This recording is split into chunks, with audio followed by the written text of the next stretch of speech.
Good morning. I'm doing a little bit of a walk and talk here this morning because if you live in the South, it has been hotter than hell's front porch the last couple weeks.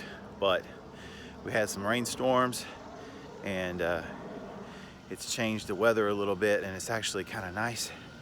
So I'm walking down past the back of our building here, and oh, they've got it blocked off, so I got to turn around. So first mistake of the day right there, not looking where I was going. So anyway, I wanted to do a quick video. I want to do more video messaging because it's getting harder and harder to write and do my blog. But one of the things I want to talk to you about is the fact that unforced errors. That's what I want to talk about. So a couple weeks ago, I was watching the Wimbledon finals. I'm not a big tennis person, but I just happened to turn on the TV and saw Serena Williams playing. And you know, if you follow sports at all, you should know who Serena Williams is. She's probably going to go down as arguably the greatest women's tennis player, if not, it's definitely one of the, if not the greatest. And so I was watching her play, and she was playing in the women's finals match, and she got beat pretty soundly by the lady she was playing against.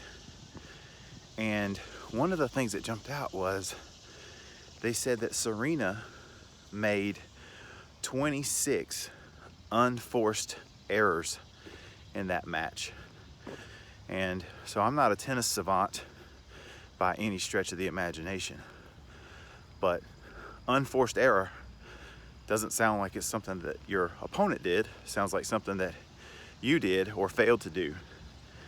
And I thought that is a great term to talk about when we talk about money, because a lot of people want to rush through financial decisions, and in doing so, they make some unforced errors.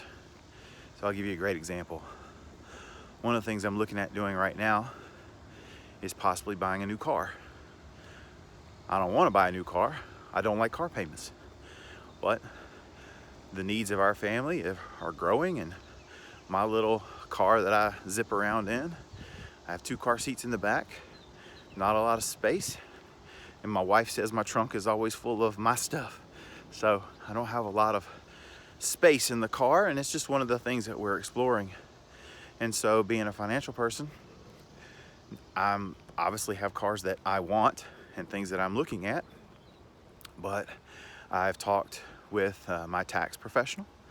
I've talked with some people that I know that do great jobs with, you know, understanding vehicles and which ones are good, which ones look good, which ones run good, which ones are reliable. And so that's kind of what I've been focusing on here the last week or so, is not just looking at, oh, what do I want, what looks good, what's gonna be great. It's going to be a process for me. And so whether it all comes down and I get a car or not, I'm not sure. But the idea is I don't want to have an unforced error on my own by just saying, oh, well, it's time to get a new car, let me get a new car. It's done, starting to brighten up, starting to warm up out here. Another idea is I was talking with another couple very recently, and they're looking at buying a home or downsizing, and they're going through the process of what they should do. And I said, well, you know, let's take it one step at a time. We have an idea of what we can get for your home when you put it on the market. The real estate market here in the Carolinas, especially the area that we live, has been doing very well. So we have an idea what we can get for the home, but let's not go spend that money before we have an offer. Let's take the process one step at a time, because we don't want to get ourselves in a situation where we've obligated money to buy another home for a price, thinking we were going to get a certain amount for our existing home, and it didn't happen. So one of the things that I learned playing sports was a lot of times we want to be fast. We want to play fast. We want to make quick decisions, and we train. And one of my coaches always said, be quick, but don't be in a hurry. And so that's my thought for today is, you know, we want to make good decisions and we want to eliminate unforced errors when it comes to our money.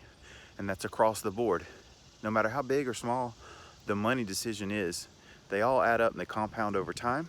So let's take a focus on making sure we have a great decision-making process and not so much worry about how quickly we can get to making decisions. All right? Eliminate those unforced errors. Y'all have a great day.